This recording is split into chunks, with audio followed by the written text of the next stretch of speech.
Hello everyone, welcome to Neso school. हम पढ़ रहे हैं ह्यूमन नर्वस सिस्टम, जिसमें पिछले लेक्चर में हमने समझा ह्यूमन नर्वस सिस्टम हमारी बॉडी के अंदर हो रही सारी एक्टिविटीज, सारे फंक्शंस को कंट्रोल करता है। और ह्यूमन नर्वस सिस्टम के दो पार्ट्स होते हैं, central nervous system and peripheral nervous system. अब जैसा कि हम ऑलरेडी क्लास 9 में समझ चुके हैं, नर्वस सिस्टम बना होता है नर्वस टिश्यू से, और नर्वस टिश्यू बना होता है सेल से, जिसको बोलते हैं नर्व सेल्स यानी कि न्यूरॉन्स। और इस लेक्चर में हम समझेंगे न्यूरॉन के स्ट्रक्चर के बारे में। तो शुरू करते हैं आज का लेक्चर, जिसका नाम है स्ट्रक्चर ऑफ अ न्यूरॉन, और देखते हैं हमारे आज के टॉपिक्स क्या हैं। हमारा आज का एक ही टॉपिक होगा, जो है स्ट्रक्चर ऑफ अ न्यूरॉन। इस टॉपिक में हम समझेंगे न्यूरॉन के स्ट्रक्चर के बारे में, और ये टॉपिक आपकी बुक में डायग्राम की मदद से यहाँ पर समझाया हुआ है।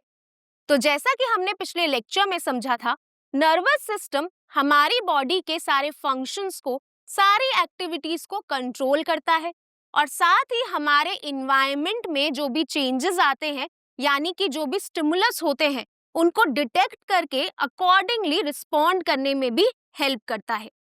और जो नर्वस सिस्टम होता है वो बना होता है नर्वस टिश्यू से, और जैसा कि मैंने आपको अभी बताया, नर्वस टिश्यू बना होता है सेल्स से, जिनको बोलते हैं न्यूरॉन्स या फिर nerve cells. So nervous tissue is made up of an organised network of nerve cells which conducts information via electrical impulses from one part of the body to another।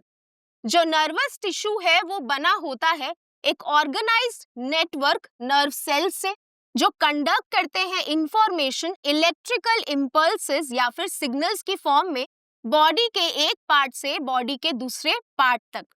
तो जैसा कि हमने पिछले लेक्चर में समझा था, हमारे इन्वायरमेंट में जो भी चेंजेस आते हैं उनको नर्वस सिस्टम डिटेक्ट करता है, और नर्वस सिस्टम में प्रेजेंट सेंट्रल नर्वस सिस्टम यानी कि ब्रेन और स्पाइनल कॉर्ड उस स्टिमुलस से अकॉर्डिंगली रिस्पॉन्ड करने के लिए कमांड देते हैं बॉडी पार्ट को। लेकिन जो सेंट्रल नर्वस सिस्टम है वो प्रेजेंट होता है बॉडी के सेंटर में, यानी कि जो ब्रेन और स्पाइनल कॉर्ड है वो प्रेजेंट है बॉडी के सेंटर में।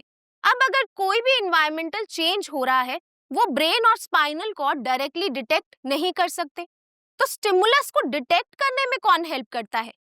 हमारे इन्वायरमेंट में अगर कोई चेंज होता है, यानी कि कोई भी स्टिमुलस होता है, तो उसको डिटेक्ट करते हैं हमारी बॉडी में प्रेजेंट नर्व सेल्स यानी कि न्यूरॉन्स। न्यूरॉन्स उस स्टिमुलस को डिटेक्ट करके कन्वर्ट करते हैं मैसेजेस की फॉर्म में, और उन मैसेजेस को बोलते हैं इलेक्ट्रिकल इंपल्सेस या फिर इलेक्ट्रिकल सिग्नल्स। तो न्यूरॉन्स स्टिमुलस को डिटेक्ट करने के बाद कन्वर्ट करते हैं उस स्टिमुलस को इलेक्ट्रिकल सिग्नल्स में या फिर इलेक्ट्रिकल इंपल्सेस में, और इस मैसेज को पहुंचा देते हैं सेंट्रल नर्वस सिस्टम के पास, यानी कि ब्रेन और स्पाइनल कॉर्ड के पास। और जैसे ही ये सिग्नल्स ब्रेन और स्पाइनल कॉर्ड के पास पहुंचते हैं, सेंट्रल नर्वस सिस्टम अकॉर्डिंगली उस इंफॉर्मेशन को, उस मैसेज को प्रोसेस करता है, इंटीग्रेट करता है, और प्रोसेस करने के बाद जो कमांड होती है वो दोबारा से इलेक्ट्रिकल सिग्नल्स की फॉर्म में भेजता है उस बॉडी पार्ट तक जहां पर मूवमेंट होगी, और किसके थ्रू भेजता है? न्यूरॉन्स के थ्रू। सो सेंट्रल नर्वस सिस्टम तक जो भी इंफॉर्मेशन होती है उसको लेकर जाते हैं, और सेंट्रल नर्वस सिस्टम से जो भी कमांड होती है उसको बॉडी पार्ट तक लेकर जाते हैं न्यूरॉन्स इलेक्ट्रिकल इंपल्सेस की फॉर्म में। और जैसा कि मैंने आपको बताया, जो न्यूरॉन्स है वो कोई भी स्टिमुलस को डिटेक्ट करने में हेल्प करते हैं। अब स्टिमुलस अलग अलग तरह के होते हैं, जैसे अगर हमारी सराउंडिंग में कोई भी डेंजरस एनिमल प्रेजेंट हो या कोई भी इमरजेंसी सिचुएशन हो, तो उस केस में भी जो नर्वस सिस्टम में प्रेजेंट न्यूरॉन्स है वो स्टिमुलस को डिटेक्ट करेंगे और क्विकली सेंट्रल नर्वस सिस्टम के पास इंफॉर्मेशन पहुंचाएंगे इलेक्ट्रिकल सिग्नल्स की फॉर्म में, और central nervous system accordingly respond करने में हेल्प करेगा। सो they help to detect any danger or change in the environment and respond accordingly to it। जो नर्वस सिस्टम है वो हेल्प करता है डिटेक्ट करने में कोई भी डेंजर या फिर इन्वायरमेंट में हो रहे चेंज को, और अकॉर्डिंगली उससे रिस्पॉन्ड करने में भी हेल्प करता है। अभी तक हमने समझा नर्वस सिस्टम बना होता है नर्वस टिश्यू से, और नर्वस टिश्यू बना होता है न्यूरॉन्स से, और न्यूरॉन्स वो नर्व सेल्स हैं जो स्टिमुलस को डिटेक्ट करके सारी इंफॉर्मेशन सेंट्रल नर्वस सिस्टम तक पहुंचाते हैं। अब हमने न्यूरॉन के बारे में तो समझ लिया है, अब चलिए न्यूरॉन के स्ट्रक्चर के बारे में समझते हैं। अब अगर हम न्यूरॉन के स्ट्रक्चर को ध्यान से देखें तो हमें ये ध्यान रखना होगा कि न्यूरॉन एक टाइप का सेल है, और अगर सेल है तो इसमें प्रेजेंट होगी सेल बॉडी। तो न्यूरॉन का सबसे पहला पार्ट जो हम पढ़ेंगे वो है cell body. Cell body contains nucleus and controls the activities of the neuron. जो सेल बॉडी है उसके अंदर न्यूक्लियस होता है और ये कंट्रोल करता है न्यूरॉन में हो रही सारी एक्टिविटीज को। अब चलिए एक बार डायग्राम पे फोकस करते हैं। तो सबसे पहले यहाँ पर जो स्ट्रक्चर प्रेजेंट है इसको बोलते हैं सेल बॉडी। सेल है तो न्यूक्लियस भी प्रेजेंट होगा, तो सेल बॉडी के अंदर प्रेजेंट होता है न्यूक्लियस, और सेल बॉडी न्यूरॉन के फंक्शंस को, न्यूरॉन में हो रही एक्टिविटीज को कंट्रोल करती है। सेल बॉडी से आप देख सकते हैं छोटे छोटे ब्रांच लाइक स्ट्रक्चर्स ओरिजिनेट कर रहे हैं। इन ब्रांच लाइक स्ट्रक्चर्स को क्या बोलते हैं? इनको बोलते हैं डेंड्राइट। डेंड्राइट छोटी छोटी ब्रांचेस होती हैं जो ओरिजिनेट करती हैं सेल बॉडी से। अब इन ब्रांचेस का क्या काम है? हमें पता है कि पहले टेलीविजन के ऊपर एंटीना लगते थे। एंटीना सिग्नल को कैच करने में हेल्प करते हैं। तो सिमिलरली जो सेल बॉडी है उसमें से ब्रांच लाइक स्ट्रक्चर्स निकलते हैं जिनको बोलते हैं डेंड्राइट, जो एंटीना की तरह काम करते हैं। दूसरे न्यूरॉन से जो सिग्नल्स आते हैं उनको कैच करते हैं, और साथ ही हमारे सराउंडिंग में जो भी इन्वायरमेंटल चेंज होते हैं उनको भी डिटेक्ट करने में हेल्प करते हैं। So dendrite are branch like structures that receive messages from other neurons.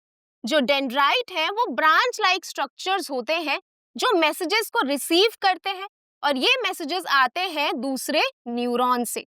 तो अभी तक हमने समझा न्यूरॉन में प्रेजेंट होती है सेल बॉडी जो पूरे न्यूरॉन की एक्टिविटी को कंट्रोल करती है। न्यूरॉन से ब्रांच लाइक स्ट्रक्चर्स ओरिजिनेट करते हैं जिनको बोलते हैं डेंड्राइट, और ये डेंड्राइट वो स्ट्रक्चर्स है जो दूसरे न्यूरॉन से सिग्नल को कैच करेंगे, रिसीव करेंगे, और साथ ही स्टिमुलस को भी डिटेक्ट करने में हेल्प करते हैं। अब चलिए दोबारा से डायग्राम पे फोकस करते हैं। सेल बॉडी से एक और एक्सटेंशन ओरिजिनेट कर रही है जो ऐसा लग रहा है कि सेल बॉडी की टेल है। तो सेल बॉडी की टेल लाइक एक्सटेंशन को हम बोलते हैं axon.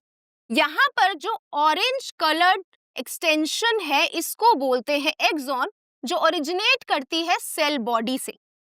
So axon is a long fibre that carries the electrical impulses away from the cell body. Axon एक लंबा सा फाइबर लाइक स्ट्रक्चर है जो कैरी करता है इलेक्ट्रिकल सिग्नल्स को, इलेक्ट्रिकल इम्पल्सेस को सेल बॉडी से दूर यानी कि अवे। अब जैसे ही डेंड्राइट सिग्नल को रिसीव करते हैं वो आगे उस सिग्नल को पास ऑन कर देते हैं सेल बॉडी में। सेल बॉडी उस सिग्नल को फर्दर आगे पास ऑन कर देती है एक्सॉन में। सो एक्सॉन एक लंबा सा फाइबर है जो सेल बॉडी से सिग्नल को दूर लेके जाता है। अब जैसा कि आप इस डायग्राम में देख सकते हैं एक्सॉन एंड हो रहा है इन छोटी छोटी एंडिंग्स में, और इन एंडिंग्स को बोलते हैं nerve endings. So axon ends in small branches that pass the message to the next cell. Axon end होता है छोटी छोटी ब्रांचेस में जो पास कर देते हैं इलेक्ट्रिकल सिग्नल को, मैसेज को दूसरे न्यूरॉन तक यानी कि दूसरे सेल तक। अब जैसा कि मैंने आपको बताया जो नर्व सिग्नल है वो डेंड्राइट से आगे पास ऑन होता है सेल बॉडी में, सेल बॉडी से आगे पास ऑन होता है एक्सॉन में, और एक्सॉन से फर्दर आगे पास ऑन हो जाता है नर्व एंडिंग्स में। नर्व एंडिंग से जो सिग्नल है वो फर्दर आगे पास ऑन हो जाता है दूसरे डेंड्राइट में यानी कि दूसरे न्यूरॉन के डेंड्राइट में। सो एक्सॉन के बाद आती है नर्व एंडिंग्स जिससे जो सिग्नल है दूसरे न्यूरॉन में यानी कि दूसरे सेल में पास ऑन हो जाता है।